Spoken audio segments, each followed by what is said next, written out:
to have this nice weather down here. Both teams are getting together.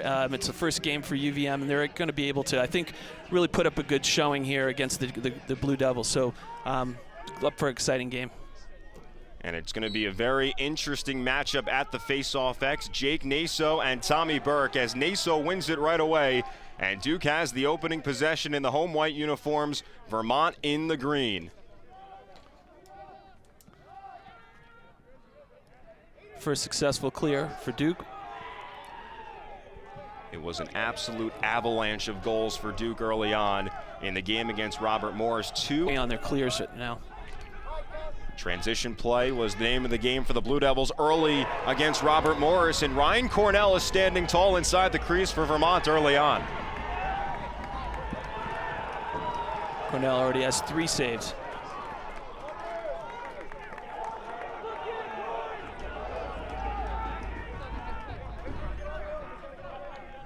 Ryan Cornell already with 3 saves for the Catamounts. Limoges, he scores! Liam Limoges on the doorstep. And after a series of saves from Ryan Cornell, the Catamounts grab the early lead. Don't know if Duke was actually ready on that play, but they were coming out on Limoges.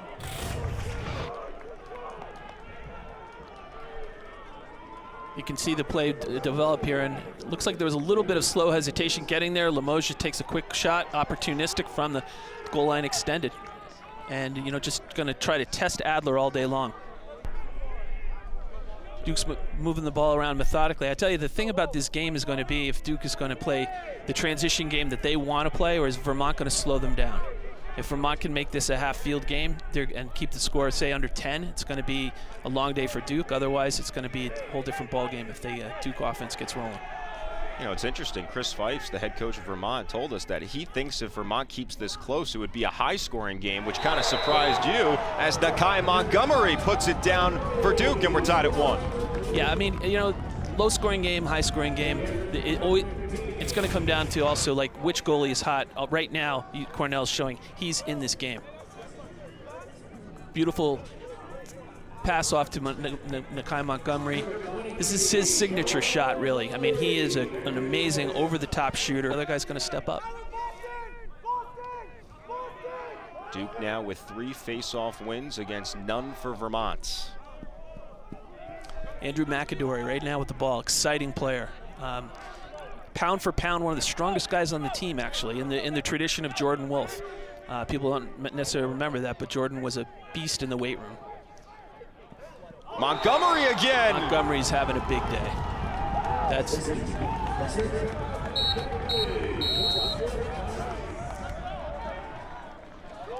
signature move from Nakeie coming across. He's just doing a sweep dodge. No one picks him up, and he bangs it home. High heat.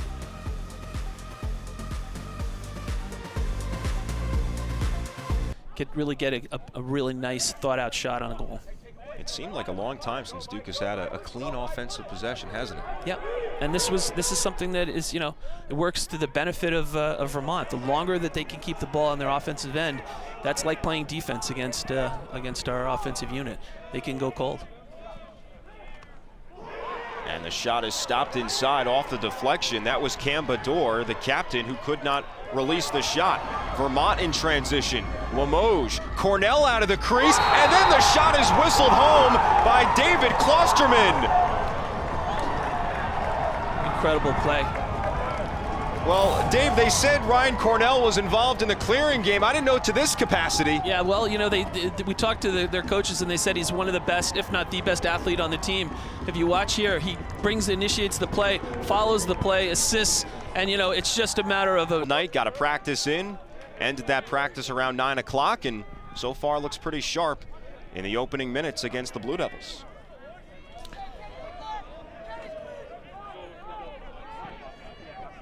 Vermont's being very patient, looking for the right matchup. Got the short stick, quick shot, try to see if Adler's awake. Backed up by Vermont.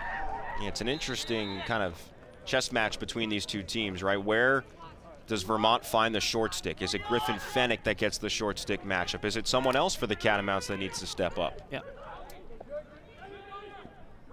Well, Duke has a plethora of long stick midfielders. They're playing really almost all over the field. So you just saw right there, I think Owen Caputo. Yeah, Owen Caputo's matched up. Just a nice inside move, brings it back cross side, picks the shot off the goalie's shoulder. Griffin Fenech, as we mentioned, draws the prize sophomore for the Blue Devils, as Devin O'Leary, the transfer out of Stony Brook, pushes ahead for the Catamounts. In-conference transfer for head coach Chris Fifes. They love that O'Leary can help out on the face-offs as well when they double pull. And now the Catamounts try to extend their lead to 2. They have held Duke, a team that scored 10 goals in the first 9.5 minutes against Robert Morris on Friday, to just 2. McCormack's looking to get his hands free. Goes to the right hand and bounces it through Adler. Well, he has the lethal left hand, opts to go right, and Vermont doubling up Duke. Yeah, you're seeing Vermont execute, and the Duke Blue Devils on the other side are really sort of scratching their head, looking for a solution. Michael McCormack, with 33 last season, gets on the board and is really puzzling the Blue Devils right now here from Koskinen Stadium. Was not a problem the other day, and today the Catamounts are really getting right up in their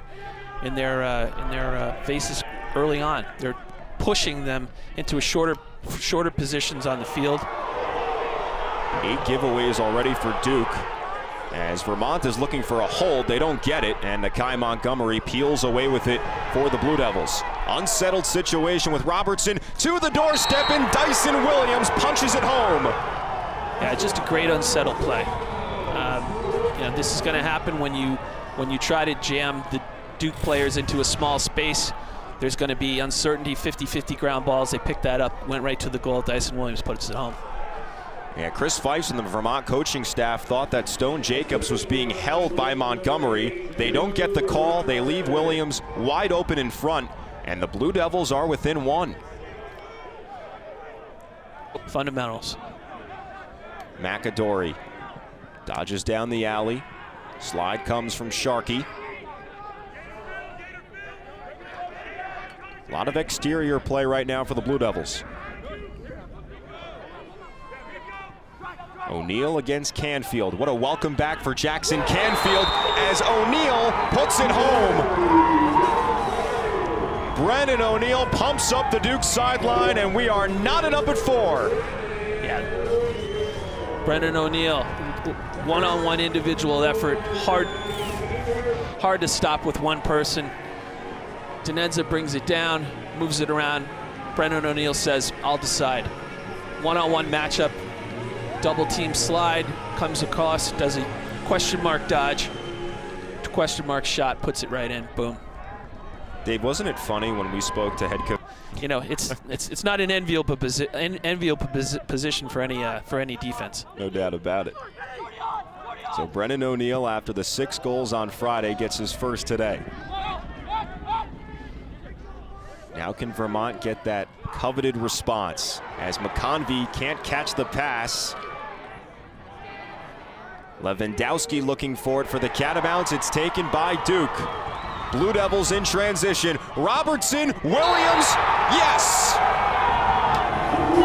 And the Blue Devils with a 3-0 run to start the 3rd quarter. They have the lead against the Catamounts.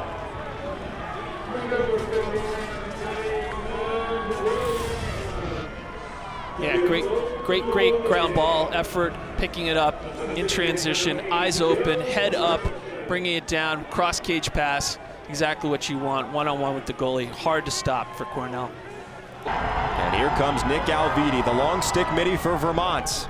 Catamounts working quickly. Limoges goes low, Adler stops it. And flagged down by Brower, although Limoges almost caused the turnover. Adler spry out of the crease. And it's Duke ball. Back in transition. This is getting exciting. Mitchell. Oh, he is devoured inside. Robertson scores. Yeah, that was just it was a clean hit, but it was one of those where the entire momentum of his body was going towards the goal, and he was not. He had no ability to see. Beautiful check there.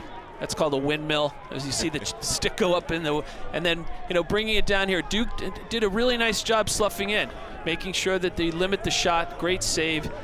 Gave Adler time and space. Stevenson comes up with it. Then Adler clears the ball.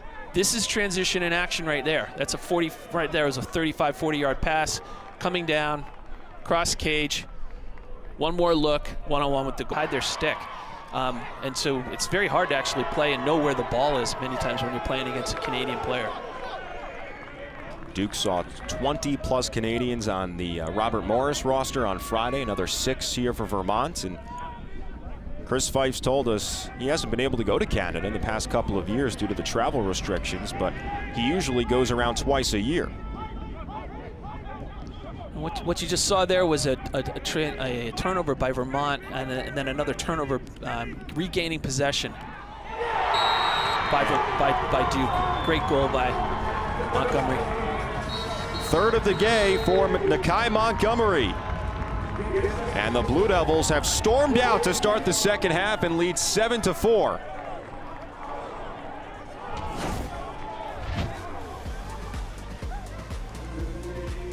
Montgomery unabated to the cage. Seeing right now is why are some of these checks working for the Blue Devils? For the first time in the game, the Catamounts aren't moving their feet when they're dodging, and it's that's making it so they're sort of a little bit easier for them to apply some of the pressure that the Duke defense is rendering right now. Duke had 2 early turnovers in the clear game. They have not turned it over in that category since. So much cleaner play for John Danowski's club. Owen Caputo, all-time leading goal scorer in North Carolina high school history. He pots one for the Blue Devils, and an 8-4 lead for Duke.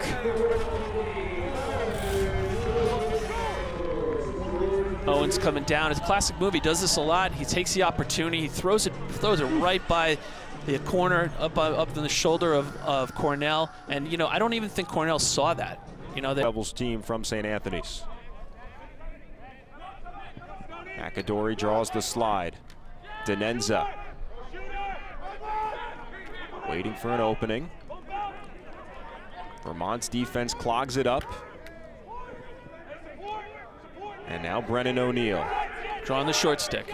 He isolates, he goes, and he shoots it wide to the left side of Cornell. Shot clock is down to 8. So they were trying to get that matchup. They finally got it. It just wasn't able to get the right angle on the shot. Lully, he scores! Sean Lully puts it through Ryan Cornell. And Duke, on a 7-0 run in the second half, extends its lead to 5. Yeah, this is just great. Next man up. I'll take it. 8 seconds left. A lot of teams might not have known how to get composed. He's going to find his role. And, I think that, the Danowski's teams are always evolving all the way even up until April. So at the end of the day, Lully's going to be able to work as a productive player, has to find his role, and he's going to do it.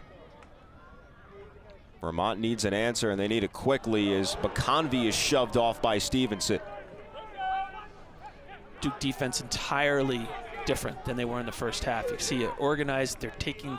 They're holding their shape. Oh, what an overhead goal by McCormack! You kidding me with that stuff? McCormack looking for that matchup, looking for that key matchup behind. He draws a short stick, and that's exactly what we talked about. They're going to attack you, but they're going to try to get the right matchup. Short stick, over the shoulder, hard shot for Adler to actually. It's a great trail check by Duke on that play. Got a little bit of it, maybe gave Adler a little bit of time to get on the ball. Similar shot right there, low to high, off balance. And Limoges slow to get up, gets some help from his teammate J.J. Lewandowski. Limoges only at 5'9", 155, but Chris Fife's called him the toughest player on our team. McConvey finds the back of the net.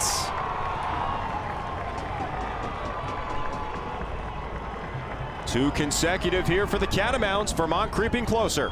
Yeah, it was a great dodge. He was able to really deceptively bring it inside. cross face, bring it back around, and then just, as he's diving, put it right off the shoulder of Adler.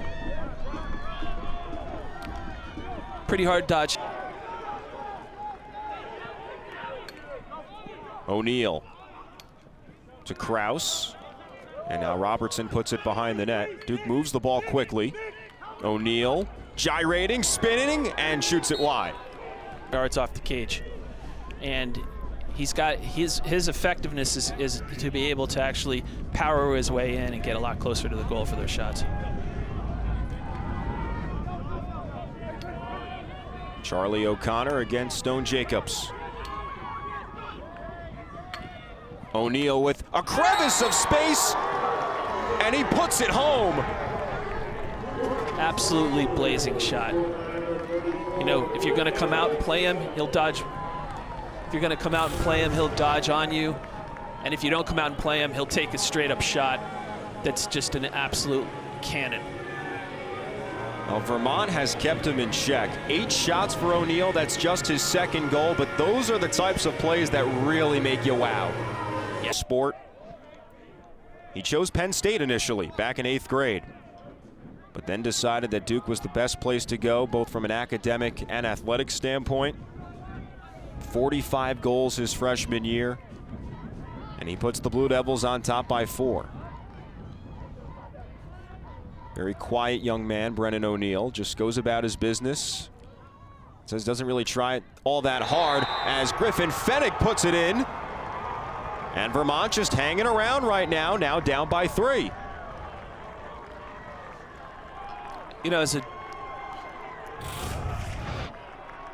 great job for Vermont, taking their time, getting that shot.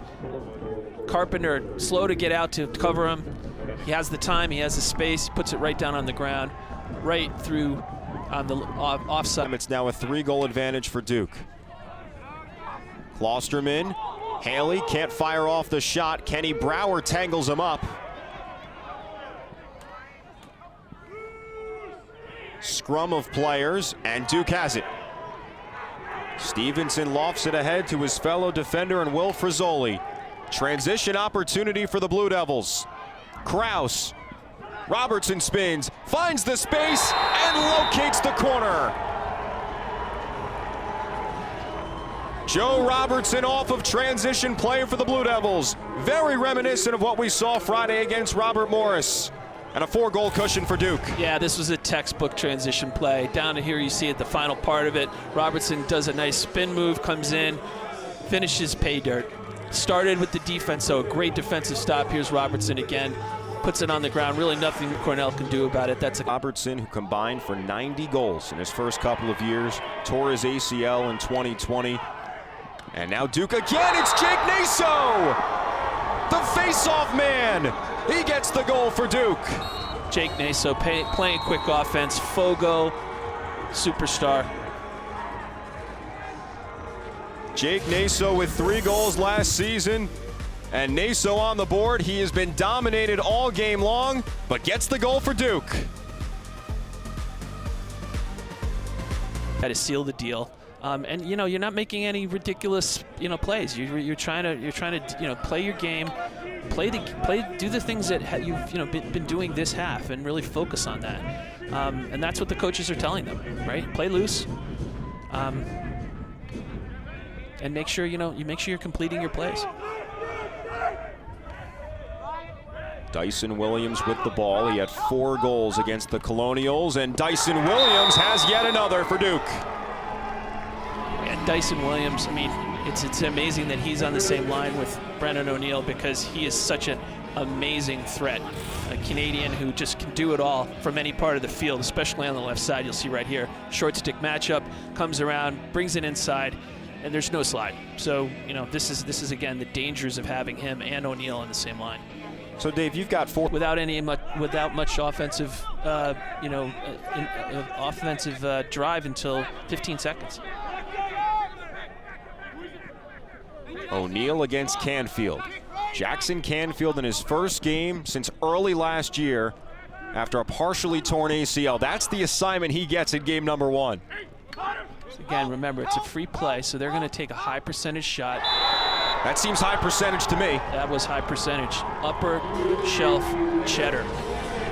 Andrew McAdory, the prized freshman, number 2 overall recruit, as the flag was down and McAdory puts it home. Yeah, this is just an absolute speed dodge. He came around, and if you watch his first step, it's somewhat like Montgomery's. He's going to be able to just absolutely come around, squarish driven. But all I can say is that, you know, just to go out there, I look at UVM, and when I spent the time this week looking at it, the game against Syracuse, then the game against Vermont, for me, that put them on the map. They are firmly in the top 20. Well, now they dug themselves in a bigger hole as the shot comes in front from Cameron Moulet. Ryan Cornell makes the save. Duke is on the man up here. There was a flag out prior to the goal. Duke has no... Oh. Duke, I was about to say Duke has no incentive to wait right now. So I think that was right, very, very opportunistic goal taken. They could have spent some more time off the clock. Brennan O'Neill, overhand howitzer. The individual creation that this guy has, he's on the outside, he's 15 yards out, and it just does not. It's not about every single game, individual game. It's about a series of games over a course of months that get them ready for postseason play. And that is a, you know, that's something that it's a program, you know, that and a designed program, and I think that philosophy imbues throughout the entire season. Vermont pushing forward with 10 seconds to go, trying to make this one a closer game, as Duke's defense has really put the clamps down on Vermont in the second half. Here is Michael McCormack shooting. Mike Adler makes one final save. That's his 15th of the day. And Duke, after trailing by 2 at halftime, storms away with a 15-7 win